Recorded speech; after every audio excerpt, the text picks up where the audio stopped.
host of Life, Liberty, and Levin, the #1 show on the weekends here. Mark Levin is here. How you doing, Mark? My brother? Good. How are you? Doing great.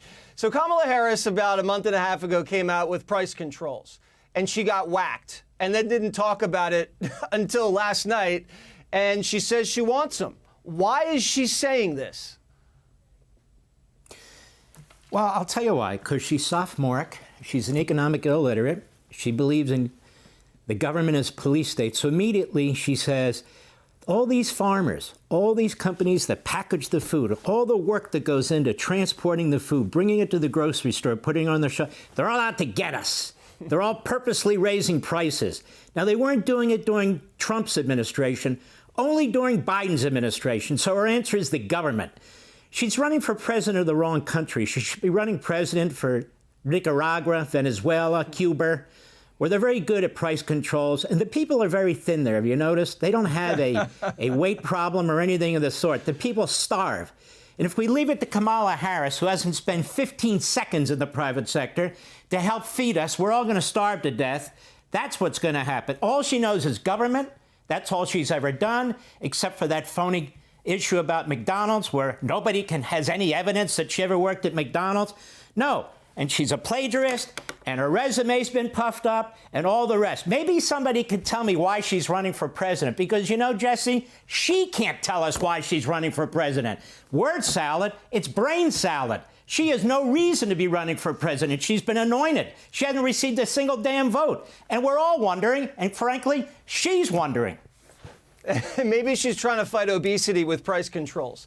Everybody will drop 50 pounds like that. So you also heard her the other night say, we're going to pack the Supreme Court, and the filibuster, it's gone. I mean, those things, when you say that, no one in Washington's going to go for that. That's nuts. Except if they win both houses of Congress, they want to go for it. They want to eliminate the Electoral College, so 11 blue states decide on the president. They want to eliminate all the voting rules in every state. This is their agenda. It's called S1. They want to pack the Supreme Court. They want to pack the Senate with 4 Democrats and make D.C. and Puerto Rico states so they can have 4 Democrat senators. They hate the Constitution. They've always hated the Constitution. That's why they choose radical left-wing judges and justices who are activists to get around this, the Constitution of the United States. They hate the constitutionalists, the conservatives on the court. They try and destroy them and dehumanize them. They don't believe in the rule of law. The student loan process, the forgiveness, the Supreme Court says that's illegal. The power of the purse belongs to the House. They say, screw you. Other things, other court rulings that they don't agree with, and so forth and so on. She is lawless. Biden's lawless. This administration is lawless. They hate the Supreme Court because it stands in their way. They hate the Bill of Rights. Freedom of speech, freedom of association with pro-lifers, the right to bear arms. They're looking for regulations to get around it. When you need probable cause for warrants, not general warrants like they used against Trump, that's the 4th Amendment, the 5th Amendment, due process and equal protection. They appraised that judge in Manhattan who destroyed that. 6th, 8th, 9th, 10th Amendments to the Constitution, separation of powers, the Appointments Clause. They hate the Constitution.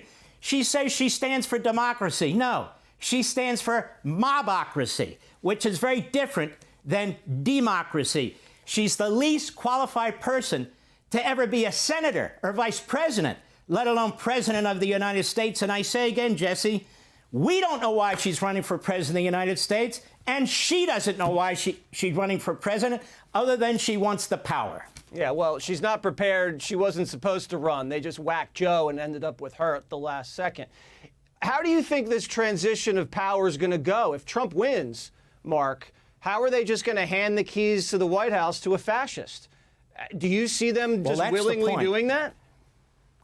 No, and that's the point. And Jamie the Red, whose father was a Soviet supporter years ago in Washington, D.C., he challenged the 2000 election, the 2004 election. That's George W. Bush. He challenged the 2016 election. He was on every impeachment panel. He was he was on the January 6th panel. He's already said they're not going to sit still if Donald Trump wins the presidency. They're talking about using Jack Smith's filing in front of the radical left Judge Chunkin in Washington, D.C. as a basis for impeachment. Look what they did to Trump right out of the box. They impeached him twice. They unleashed a criminal investigation of him and his family and the subpoenas. They tried to undermine them. They have lawyers in the shadows right now, slip and fall lawyers, who they talk about democracy and they talk about the Constitution. These slip and fall lawyers, they're out of the George Washington Law School. They're plotting right now how to cripple a Trump presidency right out of the box. Look, these people are the revolutionaries, whether it's revolution by immigration, whether it's revolution by law and lawfare. These people are trying to turn this country inside out. They are a grave, grave danger to our way of life, our prosperity, peace and security, and our family. That's why this election, every damn thing is on the line, Jesse. All right, well, if you haven't woken up yet, Mark just woke you up. Thank you so much, Mark Levin, for making the time to come on Jesse Watters Primetime. Check him out on the radio and on the weekends. Mark Levin, the great one. Good to see you. Click here to subscribe to the Fox News YouTube page to catch our hottest interviews and most compelling analysis. You won't get it anywhere else.